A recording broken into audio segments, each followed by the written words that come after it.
అమృత్సర్లో stay చేయడం last day అనమాట. Golden temple and వాఘబార్ 2 చూసేసాం కాబట్టి ఆ రోజు అయితే రూమ్ అనేది ఖాళీ చేసేయాలి. నెక్స్ట్ ఇంకా టెంపుల్స్కి అయితే వెళ్ళాలి కదండి. అంటే ఇంకా 2 days ఉంది అనగానే నేనైతే ఇంకా నాన్ వెజ్ తినడానికి నేను మా తమ్ముడైతే వచ్చామండి. మా హస్బెండ్కి అడిగితే ఇంకా నేను తినను, మీరు వెళ్ళండి అనేసి అన్నానమాట. Tandoori chicken and chicken biryani 2 తిన్నాము. చికెన్ బిర్యానీ అంతగా అనిపించలేదండి, మనం చేసినంతగా అస్సలు బయట స్టేట్లో అయితే అస్సలు బాగోదండి.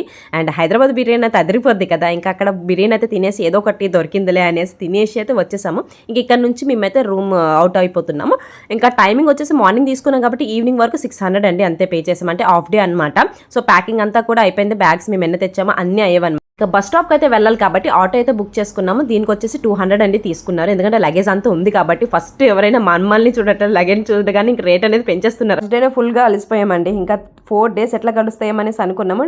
బస్సు వచ్చేసి ఇంకా స్లీపర్ కాబట్టి 1000 వరకు అయితే పడింది. మార్నింగ్ అయితే ఢిల్లీ అయితే రీచ్ అయిపోయింది. వేసుకున్న టాప్ వచ్చేసి జస్ట్ 250 రూపీస్కి ట్యాక్ చేశానండి, చెక్ చేయండి, చాలా బాగుంది.